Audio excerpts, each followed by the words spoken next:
Uniform civil code ना मुस्लिम के लिए, ना सिखों के लिए, ना ईसाई के लिए, ना आदिवासियों के लिए, ना जैनों के लिए, ना सिद्धियों के लिए, किसी के लिए झारखंड से आरएसएस को, भाजपा को खदेड़ने का काम करेंगे। और उनके चाहे बाबूलाल मरांडी हो, चाहे अर्जुन मुंडा हो, चाहे और भी जो भी भाजपा में जो भी आदिवासी नेता हैं, उनको हम लोग अपने दरबार पे हम लोग मुस्लिम को टारगेट करते हुए औरों के वोट को, हिंदुओं के वोट को पोलराइजेशन करने का इनका मंशा है। यूनिफॉर्म सिविल कोड एक्चुअली मूलतः एक भाजपा का सांस्कृतिक हथियार है, टूल है। और ये हथियार वो अपने वोटों के लिए, देश के ध्रुवीकरण करने के लिए, आगामी लोकसभा चुनाव में फिर से बहुमत लाने का एक हथियार के तौर पर यूज कर रही है। लेकिन चूंकि ये विधि आयोग के द्वारा इसकी प्रस्ताव मांगी गई है तो उसके जवाब भी दी जाएगी। हम ये कहना चाहेंगे कि यूनिफॉर्म सिविल कोड ना मुस्लिम के लिए, ना सिखों के लिए, ना ईसाई के लिए, ना आदिवासियों के लिए, ना जैनों के लिए, ना सिद्धियों के लिए, किसी के लिए भी भारत के वर्तमान विधि आयोग का क्या उनका जो मंशा है, उनका जो ड्राफ्ट है, वो अगर भारत के देशवासियों के सामने, स्टेक होल्डर के सामने रखे होते तो हम उस पर सही तरीके से पॉइंट ऑफ पॉइंट हम जवाब दे पाते। लेकिन चूंकि ये वोट के ध्रुवीकरण के लिए मंशा से ये मुस्लिम को टारगेट करते हुए औरों के वोट को, हिंदुओं के वोट को पोलराइजेशन करने का इनका मंशा है, इसलिए ये आदिवासी छत्तीसगढ़, राजस्थान और मध्य प्रदेश में भाजपा को सबक सिखाने का काम करेगी।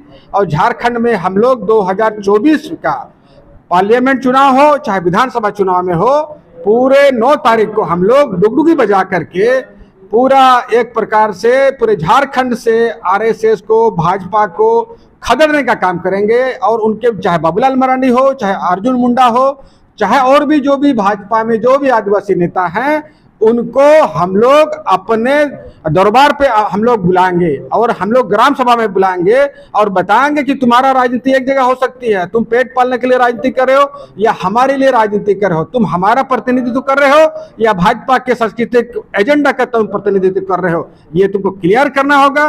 और भारत सरकार को हम ये बताना चाहेंगे कि झारखंड के आदिवासी पूरे देश के आदिवासियों को नेतृत्व करते हैं। आज सुशील मोदी को बोलना पड़ा कि ये आदिवासियों पर लागू नहीं करेंगे, उनको दायरे से बाहर रखेंगे। ये क्यों बोलना पड़ रहा है? क्यों उनको 9 साल में उन्होंने एक बार भी भारत के मूल निवासियों को, झारखंड के आदिवासी हो चाहे झारखंड से बाहर के जो भी आदिवासी है, इस देश के असली मालिक हैं। और वो मालिक ये जो अनार्य और आर्य की जो कॉन्सेप्ट है उसको ये नकार नहीं सकते हैं। तो इसलिए हम कहना चाहेंगे झारखंड के लोग सांस्कृतिक रूप से बहुत सजग हैं, कल्चरली हम बहुत रूटेड हैं, हमारा जड़ बहुत गहरी है, हमारी भाषा संस्कृति मौजूद है और हमारी कस्टमरी व्यवस्था है, हमारी अपनी पर्सनल लॉ है।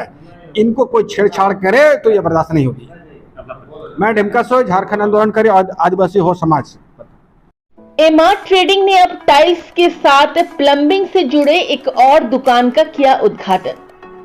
एमार्ट ट्रेडिंग, जिसे टाइल्स की दुनिया के रूप में भी जाना जाता है, अब अपनी बढ़ती मांग को लेकर एमार्ट ट्रेडिंग की ओर से प्लम्बिंग से जुड़े सामानों का एक नया आउटलेट खोला गया है। यहां आपको सभी प्रकार के टाइल्स के साथ प्लम्बिंग से जुड़े सामान भी एक ही छत के नीचे मिलेंगे। यहां आपकी नजर जहां जहां जाएगी वहां वहां अट्रैक्टिव टाइल्स आपको नजर आएंगे। अगर आप भी अपने ड्रीम होम को एक अट्रैक्टिव लुक देना चाहते हैं तो एमार्ट ट्रेडिंग से बेहतर और कोई नहीं। आज ही आए। हमारा पता एमार्ट trading, Jawahar Nagar road number 15 से ठीक थोड़ा अंदर।